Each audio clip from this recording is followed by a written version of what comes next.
મહત્વના સમાચાર સામે આવી રહ્યા છે, જ્યાં ખેડામાં સાબરમતી નદીના પૂરના પાણીએ તારાજી સર્જી હોય તેવા દ્રશ્યો જોવા મળી રહ્યા છે। તો ખેડાથી આ સમાચાર મળી રહ્યા છે।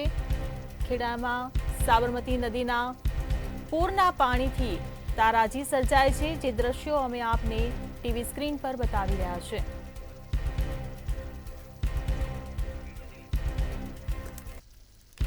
તો ખેડામાં સાબરમતી નદીના પૂરના પાણીએ તારાજી સર્જી હતી।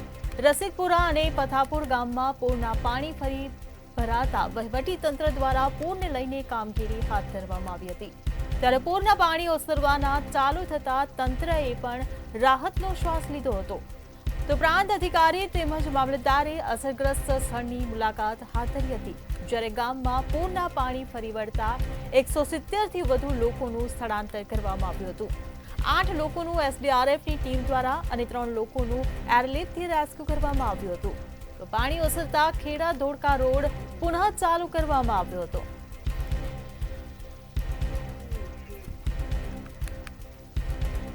તો ખેડાથી આ સમાચાર મળી રહ્યા છે, જ્યાં સાબરમતી નદીના પૂરના પાણીના કારણે તારાજી સર્જાય છે।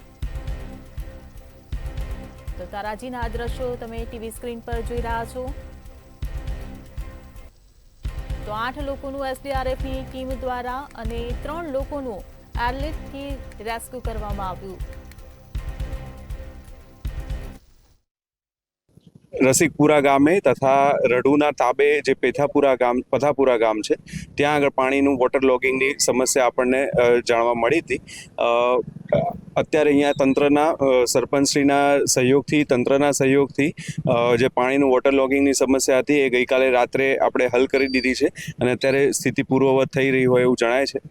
120 લોકોનું સ્થળાંતર કરીને એમને સુરક્ષિત સ્થાને ખસેડવામાં આવ્યા હતા, જેમાં મહિલા, ખાસ કરીને સગર્ભા મહિલાઓ, બુજુર્ગો, એ લોકોને આપણે પ્રાથમિકતા આપવામાં આવી। ગઈકાલે 2 વાગ્યાથી પાણી અહીંયા આવી ગયું છે, પણ અત્યાર સુધી કોઈએ સંભાળ લીધી નથી, બરોબર સાહેબ। અને આખી રાત અમે ધાબા ઉપર રહ્યા, પછી રાત્રે લગભગ 2 થી 3 વાગે 1-1.5 ફૂટ પાણી ઉતર્યું, પછી અમને શાંતિ થઈ સાહેબ।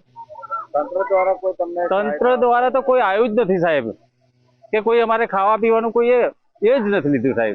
ઉપરવાસના ભારે વરસાદના લીધે પૂર આવેલ, એના હિસાબે અમારા નદી વિસ્તારના જે કાંઠાના ગામડા છે તેની અંદર ભારે નુકસાન, તેમજ જે નીચાણવાળા વિસ્તાર હોય તેમજ આખા ગામની અંદર ઘર વખરી લોકોની માલજાનને બહુ નુકસાન થયું છે।